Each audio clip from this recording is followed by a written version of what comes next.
My name is Mohammed Altaf. I'm the chair of the branch. So welcome to the talk on cybersecurity. Has it changed faces in the new world? The threat of cyber fraud is always prevalent and may increase at certain times, particularly like now, taking advantage of our vulnerabilities. Nick will talk to us about cyber fraud and what it means in the current environment. Nick is not new to the London West Branch. He has spoken to our members many times before. And in fact, he started our branch activities this year. So thank you, Nick, for that. Apart from his professional experience, he's an author, he's a public speaker on cloud and security issues, and he's also listed in Computing's 2019 Leaders 250. So congratulations, Nick, on that.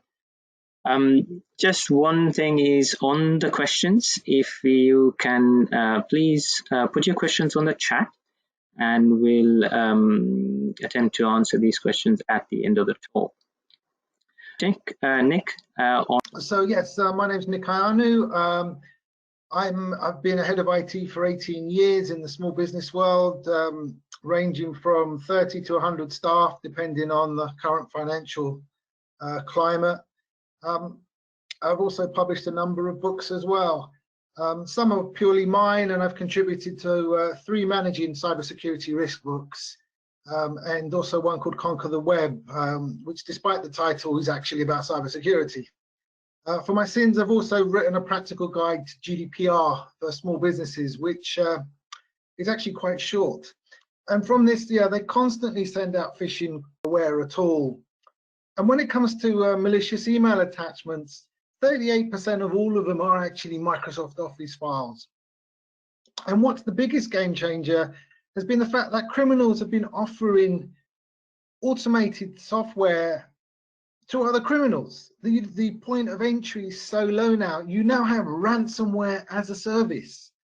There's all sorts of things criminals can buy of other criminals. It's still the case of nearly 94%, according to various reports or a figure around there, of all malware attacks are still coming through email. So first thing I'm going to talk about and have a look at is just how criminals use our own greed against us. Now, it's a saying that applies in many cases. There's no such thing as online and you start looking for 3 things: free movies, music, videos. The criminals know people look for this, and so they put in their products, their links, trying to catch us out. In fact, I started my first book from talks to my boss's sons on why these free music and porn, because they kept constantly getting viruses as a result. Now, there's certain hooks. You've received a tax refund, or you've overpaid TV licensing. The fact that to get a refund of £243 off, that's more than that's nearly 2 years of licensing for a lot of people. There's also things and then there's the site Revit, which has a price tag of over £5,000, or even Photoshop.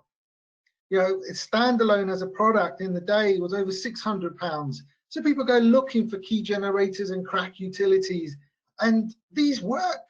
They do turn the trial version into a fully licensed version. Unfortunately, they tend to do a lot of other things as well behind your back. So it's just generally not worth the risk, especially as Photoshop now. It's a £10 a month subscription on the photography plan. That's including VAT. It's just not worth the risk. Now, there's a whole lot of things you might encounter online, ranging from a whole degree of whether it's completely fake and illegal, all the way working down to being genuine. And the criminals have a lot of opportunities. They can put up fake websites, online stores, give you fake discount vouchers, gift cards, subscriptions. There's a big list of things they can offer and trick you. But then step down and you're into the grey and dubious areas where you've got websites that will let you pay congestion charge, but they'll incur a small fee. So they're unofficial websites with unnecessary fees. In fact, people have got caught out because they didn't put the payment through in time, and people then got fined for not paying the congestion charge. There's also ones based on road tax and all sorts of other things like that. There's also a problem we have where we have a lot of online stores with fake reviews. Some of the biggest have this problem. There's also things like overpriced subscription services after a free trial, so-called fleeceware, where you download an app and it's free for 7 days, and what you don't realize is you're being charged £10 a week for something that you could buy for like 99 pence as from a competitor.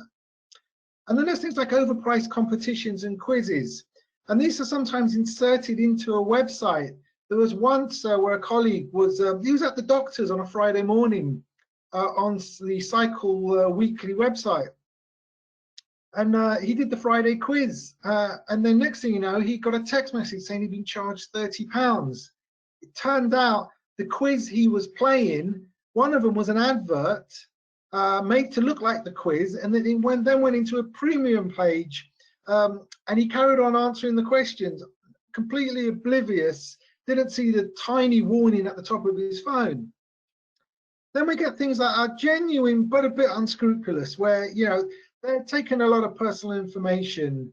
You don't realize in order to use the services, you're giving up all the image rights to your photos or anything you write.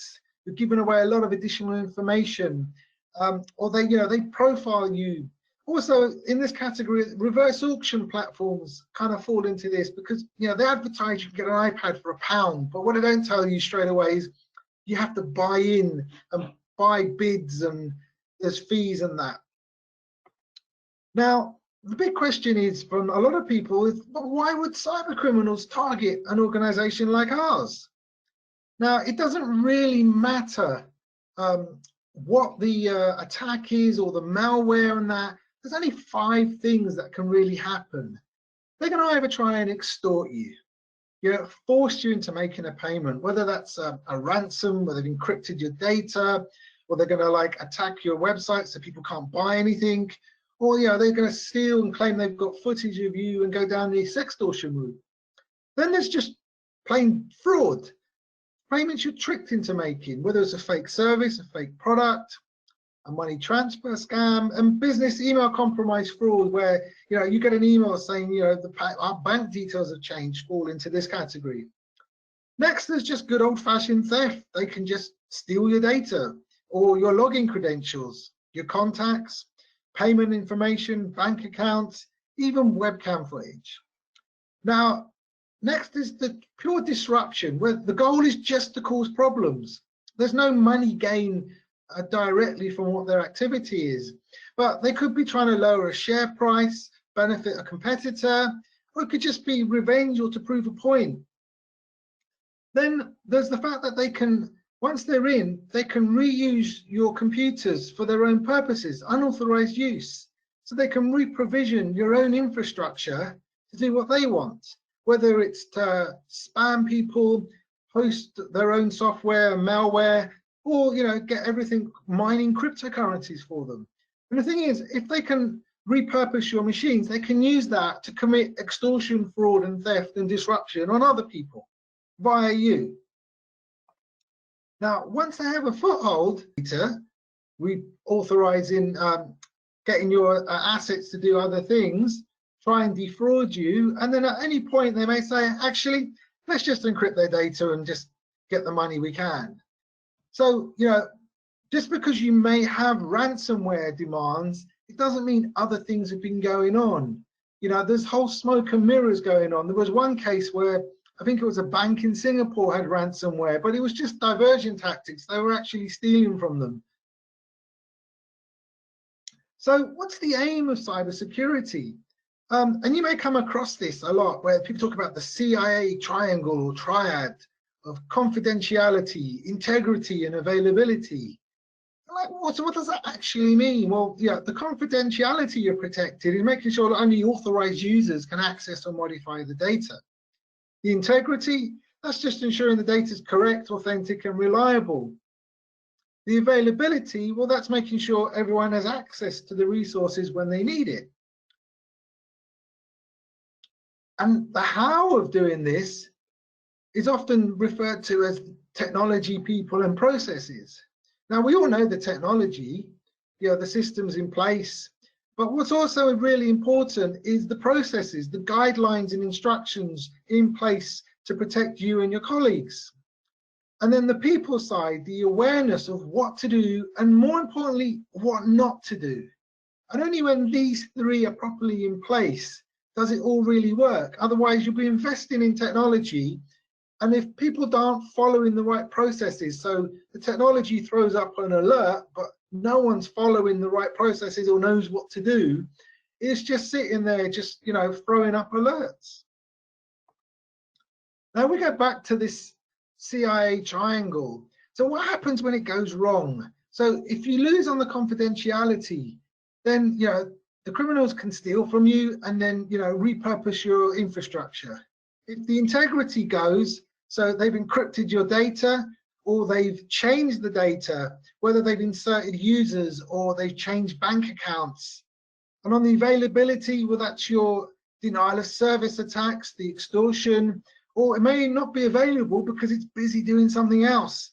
They're busy attacking other companies.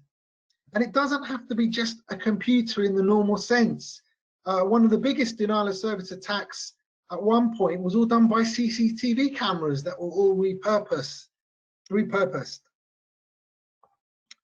So the criminals have a lot of options to communicate with us. Email is the biggest one, and with an email can contain another email. It can contain a zip file that also could contain another email, and could be nested, and all sorts of tricks to try and fool either your email filters or to trick someone into thinking it's more genuine. They've also can communicate via things like Teams and messaging services, Facebook Messenger, WhatsApp, LinkedIn, and there's still the tactic of installing things on a USB drive, because if a USB drive in a 5-star hotel is dropped and it says cryptocurrency wallet, there'll be a few people that will pick it up and plug it in. Now, old school communications have also made a big comeback, because they don't just email you, the criminals. They'll try and send an array of communications to give validity. So you might get a text first to say, we're going to be sending you something. So it's not a shock. They're called pretexting. And the thing is, mobile numbers and telephones can be spoofed. Text messages can be sent. HMRC was one of the biggest spoofed. And the thing is, with the spoofed text, it appears in the same feed on your mobile as all the genuine ones. There is nothing for you to distinguish that it's not genuine. So if you get an email from the bank and the bank's mobile is spoofed, the criminal's text message just appears alongside as the next one, along with the bank's. Voicemail also has made a big introduction on social media platforms where you can leave messages, and the criminals have started using this too. And whether it's just the alerts to say you've received a voicemail rather than an actual voicemail, but they're using any option they can. Now, this isn't hard to do. It's actually legitimate services designed for whistleblowers. This one's called Sharpmail, and you can send for free anonymous SMS text message. You can spoof practically anyone's email or text against their mobile. And so the criminals have their own versions as well, where they don't register, they'll pay in some cryptocurrency and there's no audit trail. So emails and text messages should always be taken with a pinch of salt. Anything that you see with a link, it doesn't matter if it appears to be genuine and there's other texts from the real one. If it looks dubious and that, always just pause for thought. Now, you could adopt a zero trust posture. This will help you. This is what I mean by, pausing before. Assume everything has been compromised and give yourself 5 seconds to they have to prove to you that it's real. And so you can do things like put in admin rights or those as a full administrator, because one wrong click and you're doing that as a user, you'll get a challenge and a prompt. And all you need to do is just create another account. at least then that will have a different password. So if you're not expecting to enter an administrator password, you know something's up. There's also administrator rights management software, privileged access management. CyberArk has one, Heimdall has a nice one, which is a lot cheaper as well. So these are all solutions I've had as a small business. You also need to look at just how much information we're giving away on social media. Because what the criminals do is they find snippets of information based on information you've given away. Like if you stayed at a certain hotel or venues for a conference, things you've been up to, new clients, whatever you post, they can reuse. It all goes together to piece a puzzle, and you should do searches on yourself and see what comes up and see if, what you can do. One of the worst things you can do is tell everyone in advance, you're going away for so many weeks on holiday. It's just like a big advert to a lot of burglars. But it's when you're buying into systems or announcements, because the criminals can send you things like a fake survey for the hotel you just stayed at. Because it's the hotel you just stayed at, it looks real. You think it's real because it's kind of been tailored to you. But we're giving that information away. Now, there's over 95 major social media platforms. And the thing is, you put information on one, and what you don't realize is they're actually owned by a much smaller subset of companies, and they'll share information between them. Now, it's become a major infection route. And this is from Facebook's transparency page. And they said that they declined 3.2 billion actions in the first 6 months of 2020, but it's improved. It's gone from 1.7 billion to 1.5 billion, and they estimate that about 5% of their active users are fake. So 95% is pretty good, except they've got 256 million active Facebook users, which translates to nearly 13 million fake accounts. And that's before you go to people for their login credentials. Here's one from someone. It's a genuine person, a genuine account. It's been designed to look like it's going to then open a you trust, a legitimate link, and then the scam here. Now, 94% of all the malware is still coming via email, so being all bogus as far as the email system's concerned. And on the genuine one, the big problem is where you've got compromised credentials. So someone's been phished, they don't have two-factor authentication, and the criminals now has access to that mailbox. On the bogus side, they can try spoofing the domain. So they've just changed in the header to say it's from another organization. Another trick is just to purely change the display name. So it's the right person's name you're expecting, just the wrong domain. Or they can buy up a lookalike domain where one of the letters isn't quite right, or it may have an international character that for all intents and purposes does look the same, but it happens to be in the Cyrillic alphabet. Now, there's only one legitimate reason on the genuine side. Everything else is going to go back to those 5 reasons of extortion, fraud, theft, unauthorized use, or disruption. And then they can come to the payload, where it's either going to be a genuine file attachment or a genuine link, or they'll give you something malicious, whether it's a link or an attachment, or even an attachment with a document that has a malicious link. And the final outcome is either it's a genuine attachment, it's a genuine website, or it's malicious in one shape or form. The problem though is with the compromised credentials mixed in with a genuine service. So genuine email system from someone you trust, or you've been dealing with, through compromised credentials, that criminals are trying to defraud you. The link is to a proper service, it's genuine, so there's nothing for your email filters to block whatsoever, unless you've got some advanced AI system, because it's people you've been emailing for years maybe. The link is all legit, and it's only then when you go further out of the email where you have a chance to try and say, no, this isn't right. Now, one thing you can do is straight away is block all the uncommon file attachments. So this is a list. I went away a few years ago and I looked at the default block list in Office 365 and the default block list in Google's Gmail.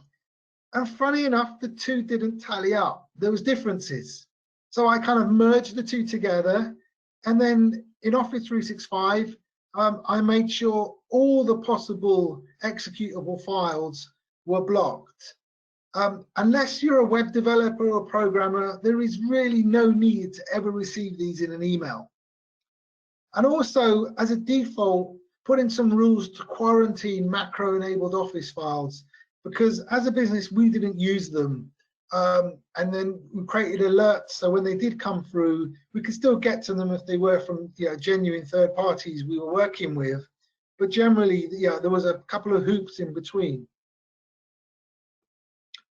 So also, it's important to just make sure you can disable Office macros in Microsoft Office if you really don't use them, and make sure only signed macros will work. If you've got enable all macros because someone just inserted it as a workaround and just didn't like the dialogues coming up, this is a big no-no, because if they're tricked, there's no second choice, there's no prompt. Also, it's important to make sure Adobe Flash doesn't run automatically. It's supposed to die a death anytime soon, but they've been saying that, and even then it was updated automatically in the last Windows update, I think in middle of October. So we say it's going, it's still around, make sure it's not running. And so it was actually when did I say 14th of October when the last security update for Adobe Flash, but I'm looking forward to its demise. Also, things like Java. If you don't need it, if you have no obvious need for it, get rid of it, uninstall it. We are now on, I think, version 271.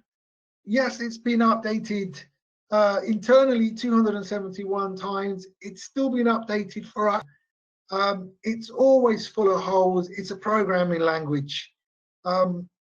If you don't need it, remove it. Use the built-in uninstall tool at java.com. And then after a restart, check in your task manager. Make sure java.exe isn't running anywhere.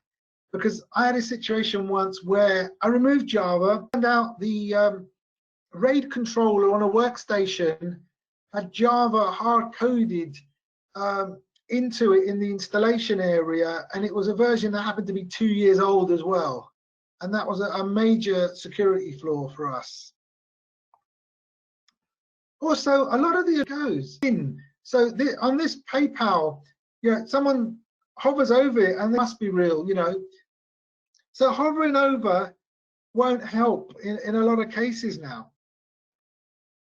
Also, there's tricks like actually a graphic with a link.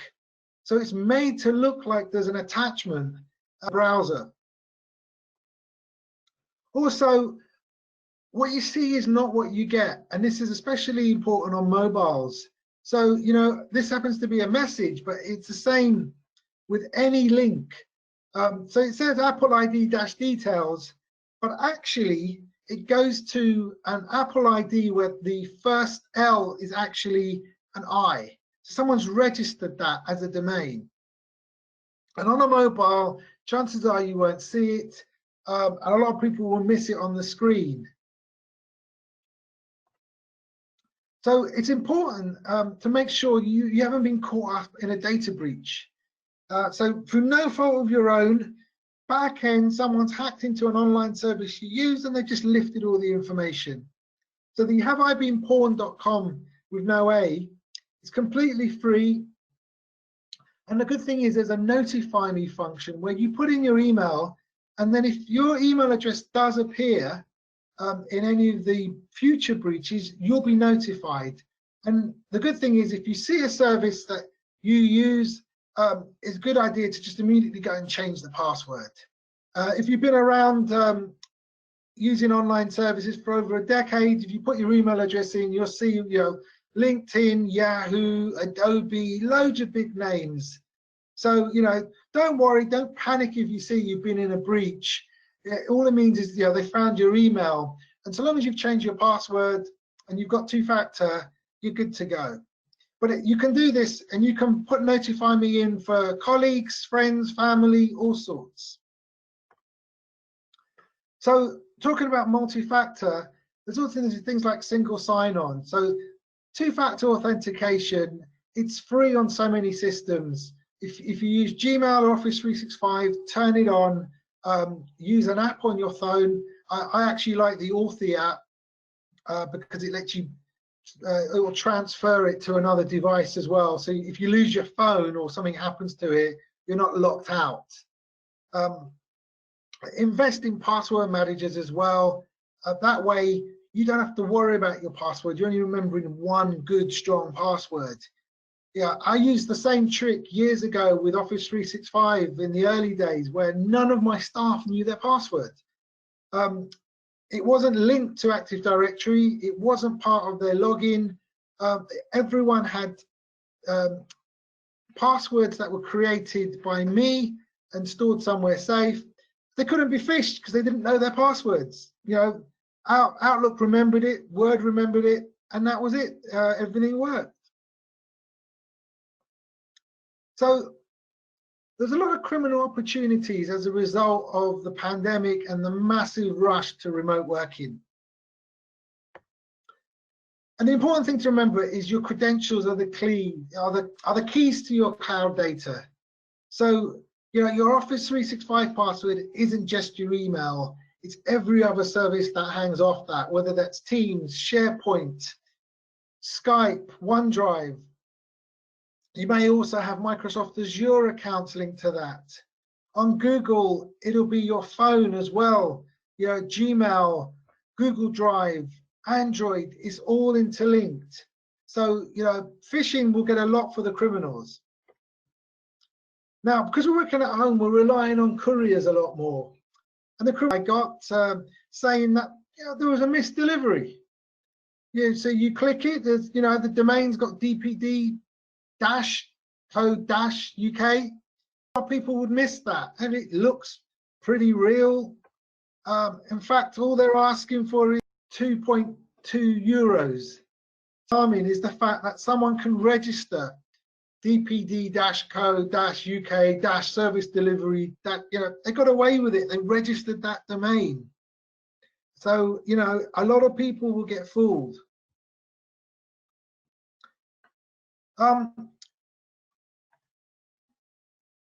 It's flicking between screens. Screen. Can you see my screen now? Yeah, I can. Yes. So because you can't walk into a bank anymore. You can't do post office, and people encouraged not to go anywhere. So things like your TV license. In fact, the timing was dreadful because over 75s now had to pay a TV license.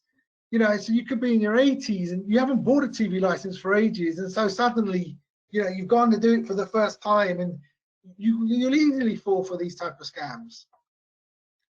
Then there's all the endless COVID-19 updates we were getting, literally from March to July, whether it was internal or companies saying, don't worry, we've done this.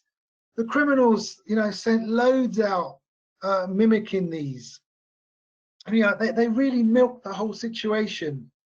The internal support. See, there's a problem with your email. The thing is with two-factor authentication, QR codes. So it's really important. Internet slow, problems, we'll just do it over the phone. People promote and they put phone numbers up, contact numbers in their emails. It's all there for the harvesting, and all you need is someone based in another country. The police aren't going to knock on their door, and it's so easy to scam people. I even know someone who years ago had problems with his Yahoo email, and so he Googled Yahoo support, clicked on it, rung the number. Turned out the criminals had paid to be high in the search rankings, and he rung a fake number. They got him to do a log me in 123 session. That was a legitimate service, but they took over his machine, got him to install some of their software and also pay for some fake support software. So they gleaned his credit card details, his personal information, and installed some software, all because they thought they were talking to a legitimate support company. There's also been in the news a load more in the increase. So there's been a lot more fraud. There was a lot of confusion around road tax, and also worked on this as an angle. Also, so much uncertainty, and I authorize the fact that your data is now going to be stored in this country or that. Chances are a lot of it will be fake, just trying to fish you. There's also been a big rise in ID theft. Identity theft is a cost you thousands upon thousands. I know people have had mortgages taken out in their name. I was a victim myself. Through no fault of my own, I got a letter to say that 2 mobile phone insurances were cancelled. The direct debit failed. What mobile phone insurance? Someone from a car phone warehouse branch colluded with the criminals and took out 2 brand new top of the range mobile phones against my address, but not my name. And it was a real pain to get that all sorted, because I kept hitting the hurdle of, sorry, I can't help data protection, believe it or not. So right now, there's been a lot of people whose identity's been stolen, and the criminals have just set up a legitimate company, well, according to Companies House, and then got a government COVID loan against them. It's their address, but it's just not their bank, and they're lumped with, 10, 20, 30,000 pound bill. So there's also the encouragement of shadow IT. So, knowing, if the criminals encourage you to set up things, especially if they also know the passwords and that, you go happily using it, things, you're getting over your hurdles, bottlenecks, but the criminals also know how to get into those very systems because they helped you set them up. They were posing as your own colleagues or your own IT support people, and it's just everything they need. It's so much easier to steal from someone when you have access to their backups. You don't need access to the raw data, you just need access to their backups. Also, the criminals have also used the fact that there's hardly anyone in the offices to reduce staff. So it's a lot easier to get in, fire extinguishers still need to be checked, or, things need to be installed. Oh yeah, I've just updating the router. There's no one really in. Security, hard to prove. It's a lot easier. And also just outright burglaries and robberies from offices.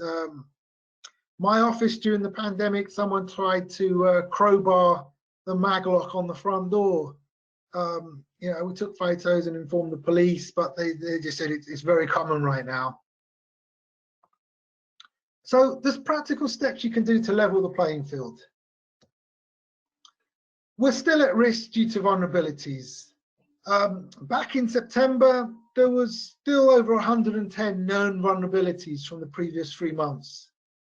Then this was a big improvement because over the past 3 years, there was over 1,600. And you can reduce this, like I said, by removing Flash, removing Java. But, if you've got Windows and you've got Internet Explorer and you haven't removed it, you haven't disabled it, there's a few left over. So just because you don't use Internet Explorer as an active browser, if it's still there, scripts can be created to utilize it to your disadvantage. And also, websites can host exploit kits. This is automated systems that will run through, and if they find a particular version of, say, Java that they know they can exploit, it all happens in a split second, and that's it. The criminals have got what they want and they're in. Now, you can filter your DNS completely for free. Quad 9 is just a case of changing your DNS entries to 9.9.9. I recommend it. It works on anything. You can do it on anything that has Wi-Fi, whether it's an iPad, a laptop, especially if you're working from home and you don't need, the corporate DNS because you're not on the domain anymore. There's also things like OpenDNS that also has the things like the family shield. You can also protect. You can put it on your mobile devices, and you can buy a suite with, say, 5 devices. It doesn't cost much, and you can put it on your laptop. And this is important if you're ever using public Wi-Fi. You don't have to worry if you are connecting to the right hotspot because all your traffic is encrypted. And it's important not to forget and even especially your year of birth, because if someone knows about you and has managed to swipe your phone, well, it's not too much. They can look you up and work out, pretty roughly when you were born, and trying, 1980, it's too common. Avoid that. Also, keep on the lookout, and you need to know what a SIM swap attack looks like.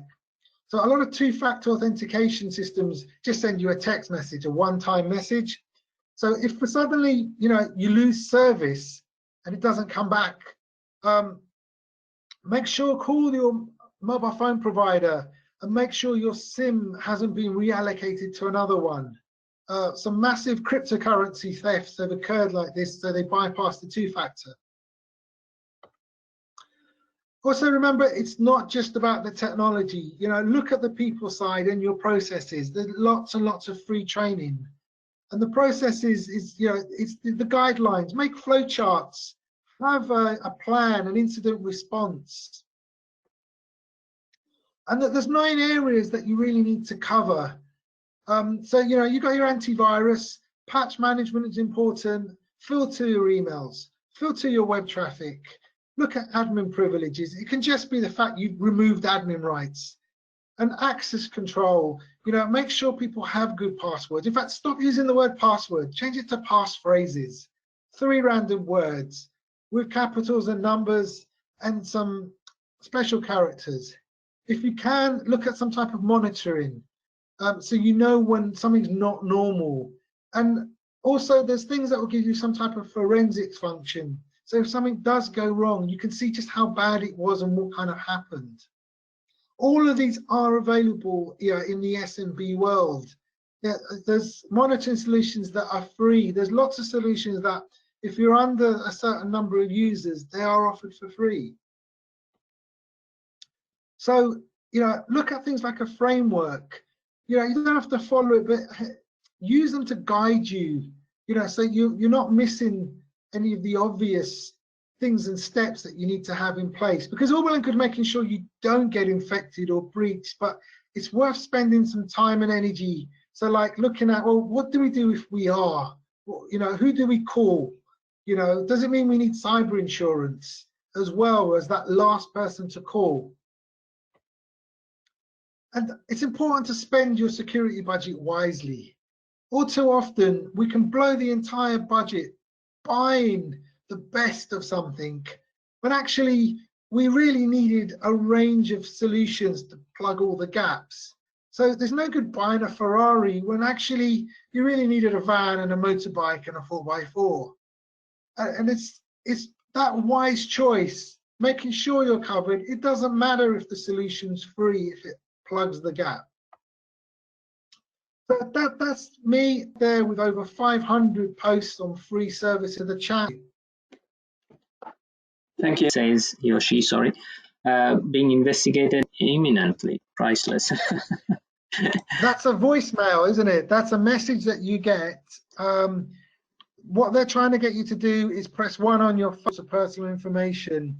That is not how HMO button. If you don't press this number on your phone, it's at the times it's been reported in loads of places. Come as a proper letter, you'll be arrested or anything like that. It's all nonsense. But if you're not sure, there are websites that can help, especially, it will come back to me in a second, the cyber, I'll look it up. There's loads on my resources. They've got all their info infographics and downloads and advice. So yeah, anything like that, anything that's automated, whether it's a text message as well, you know, you've been investigated, like a utility where you get to choose. Be really extra careful and don't panic. Just one from me, Nick. When you obviously mentioned about remote support, obviously IT departments should take their precautions. But what can we be looking for? Well, this goes down to it's a process. It's like if you tell everyone in your IT department to say, look, we tell everyone a code word. You know, it can be anything. It can be, you know, or you tell all your people to challenge. If anyone calls you, we're rolling out two-factor authentication. I want to check your password secure. All that type, you know, it can be stopped in its tracks by adding some type of gateway question that, you know, you've identified yourselves and agreed. That way someone can't just go, hi, my name's John, I started last week. Because it's very difficult. You don't have the same way of verifying people because you're not sitting next to your colleagues anymore. So where before, you know, has anyone spoken to John before? And like, you know, people go, do you know John? Never heard of him. Are you sure? But now, you know, you're at home. Timing can be key. You know, it can be, you know, 4:55. You know, they ring up, a bit of band call. You've got 5 minutes. Can we run through this? And you're all set for the weekend. So yeah, it's looking at processes. One that we had before, we couldn't be years and years. We would only pay by check. So any emails that came through that said, you know, a code word or a sentence or a question they have to ask. Someone rings you says they're from the bank, you can challenge them back. Just because they ask you, I need to verify you. Well, I need to verify you too. And if they get RC with it, you know, don't worry. You're allowed. They have to prove who. You know, you need to tell me your password. You can say, no, I need to know you're genuine. Tell me what the third letter of my password is. You know, and so on. You are allowed to make sure that you are happy that you're talking to the genuine person in all scenarios. And it's much better for that, you know, a 20-30 second delay for the help desk. You know, you ring the right number, emails, we've all been having it, we've found a workaround, I need remote access. And say, you know, wearing a British Gas uniform and says, we've detected the smell of gas, can we just check your property? We're doing the whole street. You know, you can challenge them because, well, you know, you could be letting in a burglar who's, you know, just going to walk bag. So, you know, when it comes to security, it's important, you know, look at people's IDs, challenge them back, ask questions. If they're legit, they'll understand. They start, just be safe and hang up or just say, look, I'll call your department back. There's a question here. Other than a fire, you know, they can't help you with the awareness training. They can't help define your processes in the same way you can. A lot better, you know, working out your incident response. And you don't have to employ someone internally. There's things like virtual CISOs. You can get someone to come in as a consultant, whether it's just as a one-off or on a retainer. I used to use Hiscox. I used to get £250,000 worth of cover. It was about £500 or £600 a year. If you do have a breach or an infection with IASME, that includes £25,000 worth of cover. So you know, there's things in place. So you're in the basics and everything I've covered today. Nearly every one of those gaps can be addressed with a free or low-cost solution. So everyone does have a budget in the same way they've got, you know, a disaster recovery budget. There's overlap. You know, your disaster recovery will also protect you if you get ransomware and you need to recover your data. So you can find it where, you know, in other ways. I couldn't afford firewall login.